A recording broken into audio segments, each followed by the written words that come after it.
Բարև ձեզ սիրելի բարեկամներ, եթերում գիտական Հայաստան հաղորդաշարն է եւ այսօր մենք զրուցելու ենք արհեստական բանականության եւ ավտոմատացման փորձագետ Մհեր Աբրամյանի հետ։ Ողջունում եմ պարոն Աբրամյան։ Բարև ձեզ։ Շնորհակալություն, որ ընդունել եք մեր հրավերը։ Այսօր եկեք խոսենք արհեստական բանականության մասին ընդհանրապես եւ մասնավորապես ծրագրավորման ոլորտում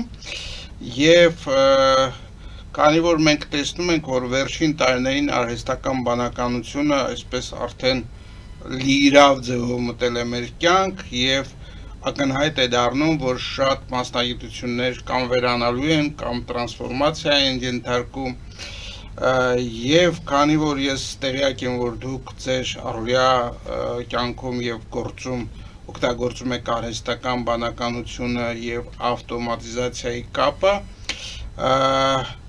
ուզենայի առաջին հարցը ձևակերպել այսպես. արդյոք վտանգված է ծրագրավորողի մասնագիտությունը հիմա։ Վտանգված ցանկացած հիմա մասնագիտություն, որոնք որ կարելի է փոխարինել language մոդելներով, generative AI-ով, կարելի է դիտարկել եւ վտանգված եւ ոչ այդքան, որովհետեւ միշտ ա եղել է անկախ ժամանակներից, միշտ եթե գալիս է տրանսֆորմացիա, նորություն, մարդկանց մի մասը հակադրվում է ամեն գնով, չի հարմարվում, ինքը չի զարգանում, հա, այդպիսի մարդկանց համար, եթե իրանք էձև են պատկերացնում ծրագրավորման մասնագիտությունը, արդեն նույնիսկ ուշացած վտանգված է, բայց բոլոր նրանք, այսինքն այստեղ պայքարելու հանդիմանալու խնդիր չկա, եթե դու փորձում ես կիրառել այդ գործիքը հասկանալ խորքային, որովհետև նաև դրա հակառակ կողմը կա, մարդկանց շատերին, ովքեր որ այդքան շատ բան չեն հասկանում, միանց հրաշքի նման է թվում, ցանկացած նման երևույթ, կիրառել եւ այդ կիրառելով փոխվել, հարմարվել, ավելի ուժեղ դառնալ, այդ պարագայում ծրագրման մասնագիտությունը չի վերանա։ Ուղղակի շատ մեծ տրանսֆորմացիայի է ընթարկվում։ Ես ներողություն եմ խնդրում, բայց ուզում եմ օրինակ բերել ոչ ձեր մասնագիտությունից, ասենք օրինակ հսկայական թվով մարդիկ տաքսի են քշում որպես վարորդ։ Եվ դա բավականին այսպես հին մասնագիտություն է, համայն դեպս ավտոմեքենայի հետ միասին այդ տաքսիստի մասնագիտությունը եկել է։ Հիմա արդեն շատ երկրներում օֆիցիալ կերպով թողարկել են անվարորդ տաքսիների այդ գաղափարը։ Արդյոք դա նշանակում է, որ որոշ ժամանակ հետո, եթե այս անվարորդ տաքսիները իրենց արդարացնեն, իսկ ըստ ամենայնի իրենց կարդարացնեն իրենք, այլևս համայն դեպս այն քանակությամբ վարորդներ, որոնք որ տաքսի են քշում, չեն լինի։ Ես ներողություն եմ խնդրում օրինակի համար, բայց ես մոտավորապես նույն բանն էլ ուզում եմ հարցնել ծրագրավորողների տեսանկյունից։ Տաքսիի մասին երևի չխորանանք, որովհետև թեմայից կարամ նաև դուրս գամ, այդքան բայց արդյոք իմ օրինակը եթե ձեր օրինակի նման տանեմ, սկզբից գնացքն է եղել, որ դարել է առանց վարորդի, որտեղ այնտեղ ավելի հեշտ է իրականացնել, փուլերով է տեղը։ Այո, բնականաբար։ Կգա կյանքի մի հատ էտապ, որ գուցե մեքենան այնպես վարի արհեստական բանականությունը, որ դառնա մարդն ավելի շատ վստահի նույնիսկ այդձև տաքսին ձեր ասած, քան թե մարդուն ծրագրավորման մեջ բանն է տարբերությունը այն ձևակերպումը իսպայն ամենամեծ կոնֆլիկտը որն է ծրագրավորողը գիտի ինչ-որ որոշակի լեզու ծրագրման լեզուների մասին է խոսքը եւ ոնց որ միջանկյալ օղակա երբ որ մարդը սովորա չէ իր մտքերը մարդկային լեզվով շարադրելու երբ որ կարողանա արհեստական բանականությունը հասնի այն աստիճանին որ մարդը խնդիրը ձևակերպի մարդկային լեզվով եւ այդտեղ միջանկյալ ծրագրավորողի կարիք չլինի ամբողջական ապրանքը պատրաստ վերադարձվի իրան անթերի առանց սխալների ուղումներ անելու այդ դեպքում կարակ համարեք որ այդ պահը եկավ եւ փոխարինվեց ես մոտակա 4-5 տարում հաստատ նման փոփոխություն չեմ տեսնում այս պահին այլ եղած ձևով է գնում ընդամենը այն ծրագրավորողները ովքեր տիրապետում են AI-ին, իրանք առավելություն ունեն եւ ժամանակի եւ պրոդուկտիվ արդյունավետ աշխատելու տեսանկյունից, ովքեր չեն տիրապետում կամաց խաղից դուրս են մղվելու պատմության ընթացքում ամենից իմացած վերջի 20 տարվա փորձում մի քանի ձև տրանսֆորմացիաներ արդեն եղել են ծրագրավորման մեջ։ Ներողություն եմ խնդրում, որ ընդհատում եմ, բայց այստեղ մեր հեռուստադիտողներին մենք պիտի բացատրենք ինչ է նշանակում տիրապետել արհեստական բանականությանը, այսինքն կարողանալ հարցումները այնպես ձևակերպել, որ ստանալ լավագույն արդյունք, թե ինչ որ ուրիշ բան կա։ Հարցը լավն է, որովհետև այդ նույն հարցը եթե դուք մասնագետին տաք,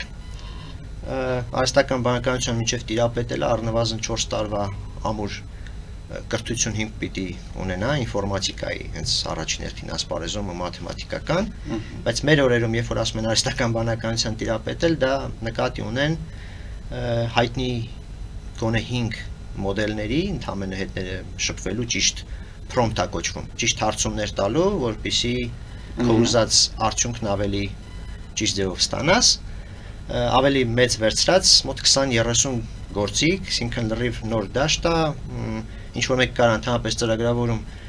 չիմանա ու իրան թվա թե ավելի լավ ինքը կոդ է նաև ջեներացնում, բայց առանց ծրագրման մտածողություն ունենալու նույնիսկ այդ հարցումները գրելն է բավականին դժվար, ել չեմ ասում ինչով ես վստահ, որ տված կոդը մեկ անգամ աշխատեց, արդյոք ինքը կաշխատի բոլոր հաջորդ անգամները։ Հետաքրքիր բան եք ասում, բայց այստեղ էլի խորքային մի հարց ունեմ,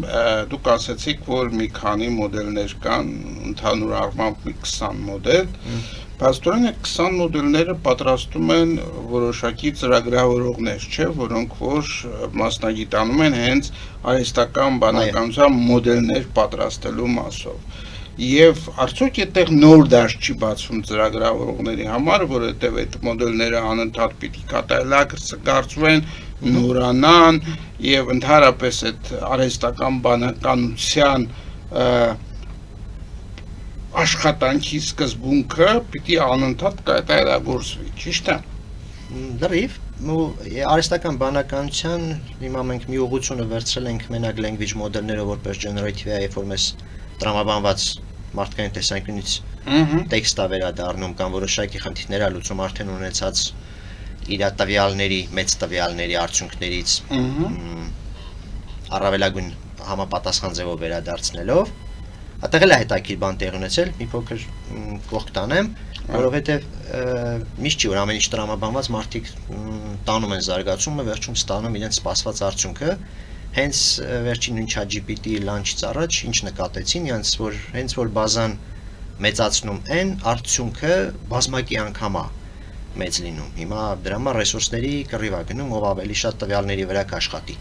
Ծրագրավորման մասնագիտության մասով արհեստական բանականությունը նոր չի, ես վերջին 1-2 տարում չի, շատ երկարատև նույնիսկ կարող է շատ հետ գնանք, դառնա որ հենց համակարգչի ստեղծման ժամանակից է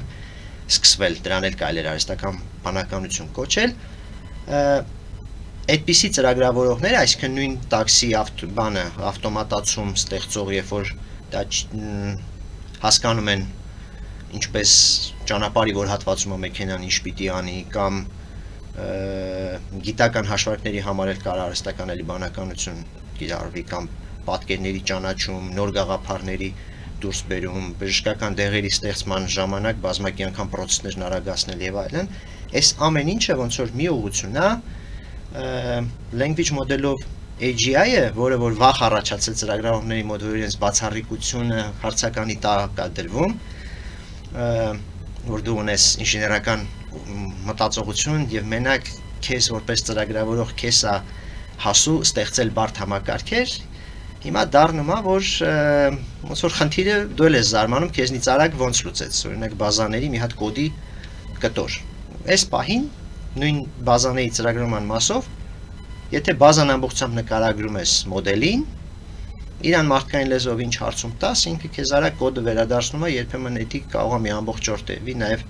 բարձրակարգ բազաների ծրագրավորողի համար, որ անթերի այդ կոդը գրի։ Այսինքն որոշակի գործողություններ արդեն ակնհայտորեն ավելի հեշտ են անել արհեստական բանականության միջոցով։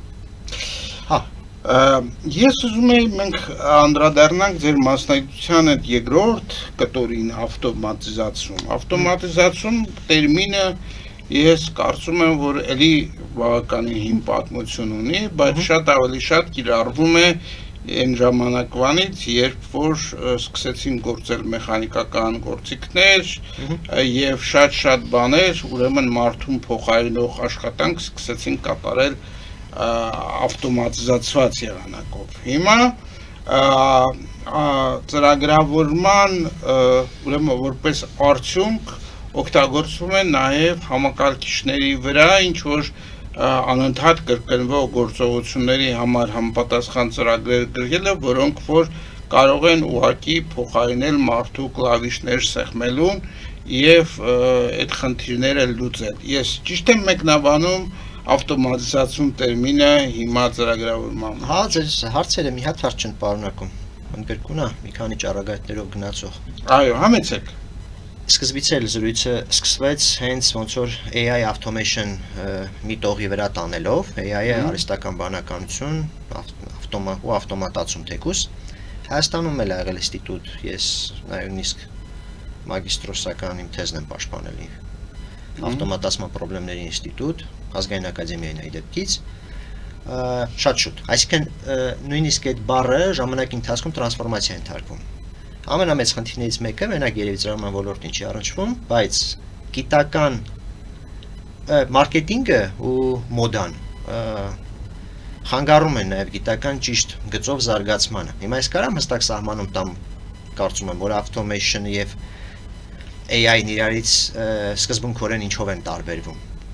Բայց գլխավորը մենակ տարանջատելը չի, ավտոմատացումը միշտ ունի հստակ մեկ սկիզբ, ունի միջանկյալ լիքը քայլեր, բայց բոլորը predefined, նախապես արդեն պարզային պիտի լինեն, եթե ապաներով վերջում գնում եք կարաք բազմակի արդյունքների հասնեք, այսինքն վերջնակետը կարա մեկից եւ ավել լինի, բայց կա նաեւ վերջնակետ։ Հետևաբար եթե օրինակ կոֆեի ապարատին համար կոդ, այնտեղ արհեստական բանականության կարիք չկա։ Մեր օրերում կարող է գովազդի համար ասեն ինքն էլ ունի արհեստական բանականություն, որոշել է այսօր ձեր շաքարավազն ինչքան տա կոֆեն որ վերցնում եք։ Բայց փաստը այն է, որ դուք կոճակներ եք սխմում, արդյունք ստանում։ Դե շատ լավ օրինակ եք բերում, ասենք հիմա սուրճի այդ ապարատները, որոնք որ կան, դուք կոճակի հպումով կարողանում եք ոչ միայն ասենք սուրճը աղալ ավտոմատ, այսինքն դուք ոչ բանի հետ գործ չունեք, ինքը սուրճը աղում է, համապատասխան քանակությամբ լցնում է, համապատասխան ջերմաստիճանում էփում է եւ նույնիսկ դա կարող է տալ տարբեր տեսակի սուրճի որակներ։ Հիմա դա ավտոմատիզացված մի հատ սարք է, որը որ սուրճի համար է օգտագործվում, բայց դա չի կարող ուրիշ արդյունք տալ, որովհետև ինքը պահպանված է դրա ինքը իր շրջանակում էլ չի կարող ուրիշ արդյունք տա։ Արդյունաբերական հեղափոխությունից հետո գալիս է ավտոմատացումը, չէ՞, ամենամիշտ։ Հետո ծրագրում հաստատ դրանից հետո է առաջացել։ Հիմա արհեստական բանականության համեմատաբար լուծելի խնդիրը, ես չեմ համարում, որ ինքան այդ ճանապարհին է, բայց դեռ լուծման համար այնտեղ 4 էտապ կա, մենք երկրորդի կեսերում ենք։ Այսինքն կա արհեստական բանականություն, հիմա կա generative AI-ը, generative-ը երբ որ իրավիճակ առաջանում, որը նկարագրված չի, եւ բանականությունը նա է, որ իդեպ ճիշտ սխալ, որ այդ պահին ինքը մեկ է ինչ որ մի հատ որոշում կարա կայացնի եւ անցնի առաջ։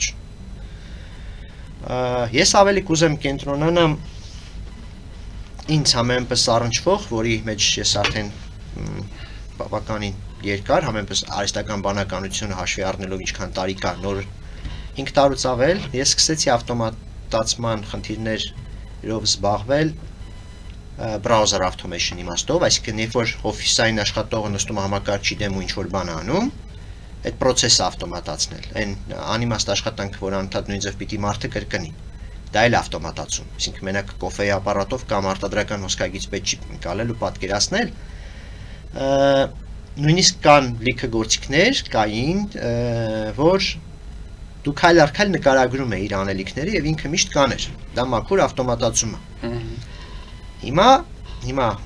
եթե գլոբալ նայենք այդ ուղղությունն ինչ որ կոմ է զարգանում, եւ կարծում եմ դեռ տեխնոլոգիական նորույթ ենք հիմա ինչ որտեղ կիսվում մարդկանց հետ։ Եթե ստացվում generative AI գաղափարը, այսինքն մարդը ինչ որ կմտածի, չէ՞ որ այդ մարդը որ կոճակներ է սեղմում, ինքը ինչ որ բան է մտածում։ Եթե իր տեսածը մտածելով նոր փոխանցել ինչ կոճակներ սեղմի, այդ կոճակներ սեղմելու ֆունկցիոնալն արդեն կա, մտածելն էլ կա։ Այդ կապը ստեղծելուց հետո պարտադիր չի մարդու ռոբոտը սարքես բերես դնես համակարգչի մոտ, առհասարակ կարող համակարգիչ չլինի, դրա փոխարեն կարող լինի սերվեր, բայց կդառնա օֆիսային շատ աշխատանքներ, հարցա ինչ որակով դեռ, այնտեղ AI-ն էլ այլ սխալներ թույլ տալի։ Բայց կարելի է նաև արդեն դառնա նոր մոդել ստեղծվեց, որը փոխարինեց նմանատիպ աշխատողներին, ու դա մենակ ծրագրավորողները չեն։ Փաստացի ծրագրավորողն էլ է մտածում ու աշխատում համակարգչով։ Ստեղ որակի մասին երբ որ խոսք է գնում, շատ է հիմա չափազանցեցված, շատ, որովհետև մարդը ուզում է մեկ քլիկով հասնի հաջողության եւ հրաշքին ավելի հեշտ է հավատալ, քան հասկանալ, որ մեկ ալիքը խնդիրներ կան։ Այսինքն ծրագրավորողի մասնագիտությունը պետք է, ցավոք հիմա ընկալվում է ծրագրավորողը, որ ինչու համար ես դու այդ կոդը 0-ով անում, քանի որ դու 2 ժամ կծախսեիր 5 րոպեն կոդը գրվեց, ավելի լավ է 5 րոպեն կոդը գրվի, դու ստուգի։ Այդ մեկ բերում է, որ ցածր կարգի ծրագրավորողների իմաստը վերանում, հա, որովհետև մնում է, որ կոդը մասնագետը հասկանա, ուղումներն անի, դառնա կոդ։ Պրոբլեմ 1, երբեմն չի դիմանում ներվերդ, որովհետև այնքան վատ է կոդը գրում, հասկանում ես, որ ավելի լավ է սկզբից 0-ից անել, բայց կգա ժամանակ, որ այդ էտապը կհաղթահարի։ Դա լավանում է, չէ՞, դուք ձեր աչքի առաջ է լավանում, օրինակ իմ աչքի առաջ համայն դեպս լավանում է արհեստական բանականության միջոցով թարգմանությունը։ Եթե առաջի շրջանում է թարգմանությունը նայում էր եւ գցում էր մի կողմ, որովհետեւ ավելի լավ էր ինքը տանես, հիմա արդեն տեսնում ես, որ արհեստական բանականությունը սովորել է, միջալոց սովորել է։ Այդ հատկությունը, սովորելու հատկությունը, կարելի է ասել, որ արհեստական բանականությունը կիրառում է։ Ահա, բայց ինքը ունի նախնական տրված ալգորիթմ, դրանով կոչվում է train անել, այսինքն առաջնային մոդելներում փոքրիկ խնդիր լուծման համար երբեմն ինքն իրան նույնիսկ դեպք ասե 70 միլիոն սխալի արդյունքում է սովորել։ Այսինքն բազմակի փորձեր եւ այդ փորձից հետո իր մոտ նշումներ անում, որն էր հաջող, որը քիչ հաջող, հետո վերացնում անհաջողները, վերջում դառնում է խելոքացա։ Եթե տենց գնանք, իր փորձերի քանակը այնձև մեծ թիվ կլինի, որ նույնիսկ իր համար շատ ժամանակ կգնա, դրա համար այդտեղ աշխատում են մաթեմատիկական ալգորիթմներ, որ ի սկզբանե հիմար քայլերը, չայքան էլի, տենց է կոչվում, չարվի։ Այսինքն մենակ ճիշտ քայլերով գնա։ Ինքն իրան սովորում է, բայց ամենահետաքրքիրն ինչն է, որ դա ստացվել է հենց փորձնական ճանապարհով, ել եմ ասում, տվյալների քանակի ու որակյալ տվյալների քանակի մեծացումն, այսինքն ինչքան մեծ տվյալների վրա է կատարվում այդ ինքնուսուցումը, դա ավելի մեծ էֆեկտ է բերում, քան նույնիսկ ալգորիթմական իրան հուշումները։ Ալգորիթմականը ուրիշ վտանգ էլ կա, որովհետև իրան սահմանափակում են, չէ՞, ինչ ուղղությամբ մտածի։ Ասում են, այս մի հատը մի արա, այս բառը մի կիրառի, այս ալգորիթմը մի օգտագործի այդ խնդրի լուծման ժամանակ եւ այլն, դու տենց մեկա ուղղորդված արհեստական բանականություն ես ինչ-որ միտեղ ստանում։ Եվ դա կարա նաեւ հետագայում բերի կամ լավ կամ վատ արդյունքների, նայած ուղղորդումը ինչ ա գա։ Ես ուզում եի խոսել նաեւ ալգորիթմների մասին։ Արդյոք այդ ալգորիթմների թարմացումը միայն ծրագրավորողների կամ արհեստական բանականությամբ զբաղվող այդ թիմի խնդիրն է, թե ինքը արհեստական բանականությունը արդեն կարողանում է աշխատել նաև իր ալգորիթմների լավացմամբ։ Սից նայած համակարգը ոնց է նախագծած, տեխնիկապես ինքը կարա ինքը իրան կատարելագործի, ես ունեմ մենք տենց համակարգեր, տեքստի ճանաչման մասով ենք մենք կիրառում անվանումների։ Երբեմն երբեք հնարավոր չէր առանց արհեստական բանականության ճանաչել ոչ մի տառ համընկում չունեցող երկու բառ, բայց հասկանալ այդ երկու բառերը նույնն են։ Նաև առանց նախասահմանված բազաների, որտեղ գրված է, որ այս բառը համարժեք է այս բառին, ինքը կարա կյանքի կիրառությունով հասկանա, որ այդ բառի հետ ենթադրենք է մյուս 7 բառերը, որ հանդիպում են նույնտեղ այդ նույն բառը, նշանակում է սա կարա նույն իմաստ ունենա հոմանիշային։ Շատ լավ, ինձ հիշեցնում է, որ մենք պիտի դուրս գանք գովազդային ընդմիջման, սիրելի բարեկամներ, գովազդից հետո մենք շարունակենք զրույցը արհեստական բանականության և ավտոմատիզացման փորձագետ Մհեր Աբրամյանի հետ։ Մնացեք մեզ հետ։ Ֆելիչե ժամանակակից ատամնաբուժական կլինիկա։ Այստեղ հարմարավետությունն ու խնամքն առաջնային են։ Այստեղ կիրառվում են ատամնաբուժական ամենաժամանակակից տեխնոլոգիաներ, ճշգրիտ ախտորոշում, արդյունավետ բուժում, նուրբ փորձառություն եւ անհատական մոտեցում։ Սկսած սովորական մանրուքներից մինչև առաջադեմ ընթացակարգեր, այստեղ դուք գտնվում եք բարձր որակավորում ունեցող եւ փորձառու ատամնաբուժական մասնագետների ձեռքերում։ Մեր բարեկամական եւ հյուրընկալ անձնակազմն այստեղ է յուրաքանչյուր այցը հաճելի դարձնելու համար։ Ֆելիչե, ձեր առողջ եւ ամենաերջանիկ շպիտը սկսվում է այստեղից։ Եկեք եւ բացահայտեք նորարարության փորձագիտության եւ կարեկցանքի կատարյալ համադրությունը։ Վաճառվում է գերմանական հնաոճ դաշնամուր 1892 թվականի արտադրության ֆոն Մուլբախ, գտնվում է գերազանց վիճակում, կինը 15000 ԱՄՆ դոլար։ Հեռախոսահամար 094 115 310։ Երևան փոստը Գրանադա Հյուզում տեղեկացնում է։ Դրամական փոխանցումներ 1%-ով։ Օդանավով 1 փաունդը 2.99։ Նավով ուղարկեք 1 արկղ, երկրորդ արկղը անվճար։ Ավտոմեքենաների փոխադրում անհավատալի արժեքներով։ Ինչպես նաև կահույք եւ մեծ չափի բեռների փոխադրում։ Ջաքփաթ հագուստի խանութը երկրորդ մասնաճյուղն է բացել Գլենդելի սրտում, որտեղ կարող եք ձեռք բերել եվրոպական եւ ամերիկյան ընտիր հագուստեղեն, կոշկեղեն, աքսեսուարներ, պայուսակներ ամենահարմար արժեքներով։ Նաև կարող եք ցանկացած ապրանք պատվիրել եւ ձեռք բերել կարճ ժամանակում։ Ջաքփաթի Գլենդելի հասցեն է 1135 North Pacific Avenue, հեռախոս 818 813 2252։ Ջաքփաթ հագուստի լավագույն կենտրոնը Գլենդելում։ 60-ից ավելի ճանաչված եվրոպական բրենդների ինքնատիպ, չկրկնվող եւ մատչելի ընտրանին Fortuna Home and Country House խանութ սրահում։ Նորավոճ սպասք եւ կահույք հորեկա բնագավառի համար, տեքստիլ, տնտեսական ապրանքներ, ամեն ինչ գեղեցիկ կյանքի համար։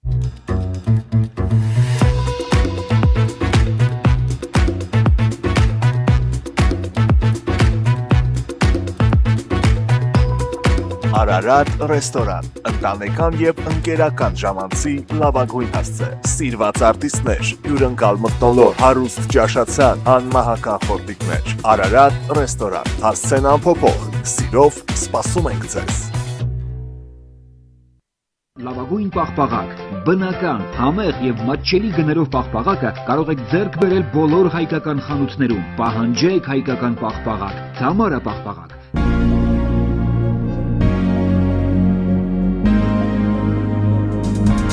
Տպագրեք ձեր գիրքը Նոյան տապան տպագրատանը, ինչպես նաև թերթեր, ամսագրեր, բուկլետներ եւ այլն։ Հասցեն քաղաք Երևան, Իսահակյան 28 առաջին հարկ։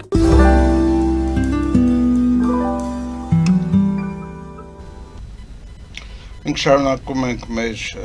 զրույցը արհեստական բանականության եւ ավտոմատիզացման փորձագետ Մհեր Աբրամյանի հետ։ Պարոն Աբրամյան, ձեզ Հայաստանում հիշում են ձեր հանգույց ցանցով, որը այն ժամանակ, երբ դեռ չկար Facebook-ը, չկային սոցիալական ցանցեր, դուք արդեն առաջարկում եք այդ գաղափարը։ Այդ գաղափարը առաջարկել եք նաև Սփյուռքի նախարարությանը հայերին միավորող այդպիսի ցանց կառուցելու համար։ Ավաղ այն ժամանակից առաջ ընկած գաղափարները միշտ չէ որ հասկացվում են։ Հիմա ես կուզենայի ձեր հարցնել, ինչպիսի տրանսֆորմացիա են ունենում սոցիալական ցանցերը արհեստական բանականության ժամանակաշրջանում։ Հետաքրքիր։ Երևի, եթե այդ հարցը չտայիք, շատերը հիմա չէին էլ կապում տրանսֆորմացիան արհեստական բանականության, բայց հիմա որովհետև նույնիսկ մինչև trend-ի մեջ լնել AI-ի արդեն fake-երի բանակարտահայտությունը հայտնի է, չէ՞, շատ կան, եւ քանի որ սոցիալական ցանցը նաեւ հասարակական կարծիքի վրա ազդեցություն ունենալու մեխանիզմ կա, այսինքն արդեն դառնում է գործիք տարբեր շրջանակների համար, հեշտ է ունենալ 50,000, 100,000 բոտ, արհեստական մարդ, ոչ իրական, եւ նաեւ տեքստերն իրարից մինչև այդ մարդիկ են իրենց փոխարեն ինչ-որ բաներ գրում, ու եթե մի մարդ ասենք մի 20-30 հոգու տեղ է գրում, նման է այդ մարդու ձեռագիրը, կարելի է նաեւ գտնել։ Կարելի է արհեստական բանականությանն ասել իրենց գրի, որ շատ նման չստացվի, համ այդքան ռեսուրս չօգտագործել, բայց էլի ունենալ այդ 100,000-անոց բանակը։ Դե հիմա կան բանակներ ֆեյքերի, որոնք որ իրանց ներկայացնում են ինչ-որ տարածքներ, որտեղ նստած են մարդիկ եւ ասենք 30-40 հոգու պարտադիր չի մարդ լինի, կարա մի հատ փոքր սենյակ լինի, որի վրա կան լիքը հեռախոսներ, ու այդ հեռախոսները կառավարվում են մինչև այդ թեկուս automation flow tool-երով, էլի գործիք է։ Բայց հիմա արհեստական բանականությունը կարա ղեկավարի այդ ամեն ինչին եւ բովանդակային իմաստով եւ գործողությունների, բայց ձեր հարցն է ուր կգնան սոցիալական ցանցերը, արդեն է, որոնց արդեն կարդացողները կամ որոնց ռեակցիա տնողները կարող են լինել արհեստական բանականության բոտեր, որոնք որ կարող են անպատասխան ուղղորդել հասարակական կարծիքը դրական կամ բացասական ուղղությամբ, այս կամ այն մարդուն քաղաքական գործչին, չգիտեմ, կուսակցությանը նպաստելու կամ նրան վարկաբեկելու առումով։ Պայքարի մենակ մի ձև կա, պիտի validation լինի, այսինքն պիտի այդ ամեն մի հատ հաշիվ ունեցողը սոցիալական ցանցում անցնի որոշակի process, որ այդ մարդը հստակ մարդ է, բայց այդ լուծումը այդ չի լուծում այն խնդիրը, որ եթե այդ մարդու account-ը գնա դառնա էլի նմանատիպ թեմայով կիրառվող, այսինքն կարելի է, չէ, եւս արդեն այդքան հեշտ չի լինի, բայց էլի կարելի է մի քանի հազար մարդկանց հաշիվներ, մարդու հետ պայմանավորվել ու էլի փորձես սկսես հասարակական կարծիք փոխող դառնալ։ Եթե զուտ բան architect level-ի ծրագրավորման, ասենք գաղափարի լուծում փորձեմ ես դրան տամ, ես օրինակ կառաջարկեի նույն ռեյտինգ մեխանիզմն էլ է հիմա անիմաստ, որտեղ այդ ռեյտինգներն են էլի արհեստականորեն գնվում են եւ վճարման համար Amazon-ի նույն ռեյտինգներն էլ բանը շատ հեշտ հնարավոր է վերցնել, այնտեղ կա նաեւ verified, իբր ես մի հատ ռեյտինգը այդ ապրանքը մարդը առել է, այսինքն երկկողմանի պայքար է։ Ես բանի վրա կտանեի կառուցվածքային իմաստով, նաեւ ամեն մի հատ մարդու ասած կարծիքը պիտի տարբեր արժեք ունենա։ Այդ պարագայում պոպուլիզմն էլ գնալով կթուլանա, որովհետև մարդիկ չեն կարա անիմաստ կդառնա այդ գործիքը, որովհետև մասսայական կարծիքը մեծ էֆեկտ եղանակ չի ստեղծում, քանի որ ենթադրենք գործից չհասկացող 1000 հոգու կարծիքը մեկ փորձագետի կարծիք պիտի արժեն, օրինակ sense մի բան։ Հասկանալ է, բայց ինչ անել այն վիճակում, եթե արհեստական բանականության գործիքը սկսում է ուրեմն բազմաթիվ կոմենտների եւ բազմաթիվ գրառումների միջոցով այս կամ այն ուրեմն հասարակական գործչին կամ գովել կամ բան անել եւ այս պահին, քանի որ դա կապված է ընդհանրապես մեյլի հետ, որպես ավտորիզացիայի մեխանիզմ, ասենք նույն Facebook-ում կամ նույն այլ սոցիալական ցանցերում, ուրեմն կարելի է 100,000-ավոր հասցեներ գրանցել եւ այդ 100,000-ավոր հասցեները սկսեն համապատասխան ազդեցություն ունենալ քաղաքական գործընթացների վրա, հասարակական գործընթացների վրա։ Սրա դեմը ինչպես պետք է առնել։ Արդար խորհուրդ չտամ, հումորային, դուք էլ ունեցեք այդ նույն գործիքը, դուք էլ այդ նույնն արեք, պայքարեք, ինչպես հիմա շատերն են անում, բայց եթե տեխնիկական մասով եք նայում, Turing-ի տեստը անցնելուց հետո, երբ որ արդեն դժվար է 50% եւ ավել դեպքերում հասկանալ այդ ռոբոբանը մարդա տեքստի հեղինակը թե ոչ,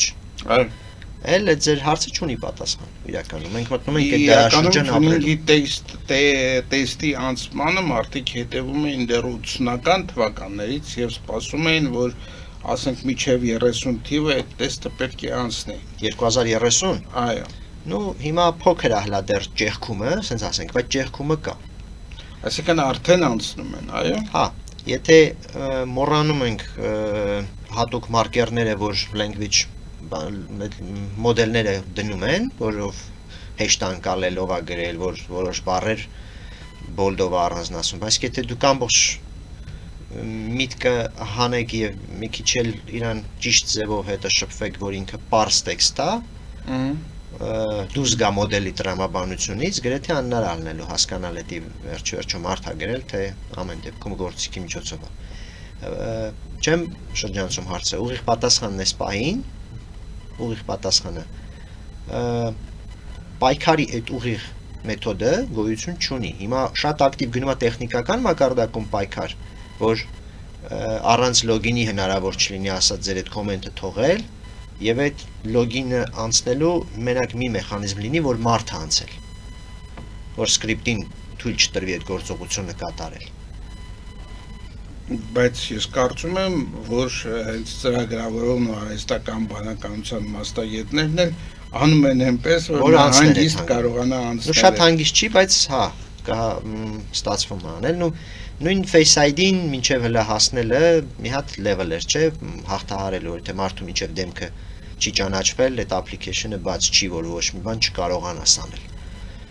Բայց կա նաև մեխանիզմ, որ կարելի է այդ բացվելուց հետո նենց անել, որ էլ չփակվի, տենց ամիսներով մնա բաց։ Շատ լավ, վերջում վերադառնանք ձեր գոլեգաներին, ծրագրավորողներին, ինչ խորհուրդներ կտաք ծրագրավորողներին, որոնք որ այս արդյունական բանականության այսպիսի հարցակումից, իսկ հարցակումը իրականում վերջի 2-3 տարվա մեջ է, ոչ ավել, նրանք չգիտեն ինչպես վարվել իրենց ծրագրային ծրագրավորման հմտությունները իրենք ձեռք են բերել տարիներ կրթությամբ,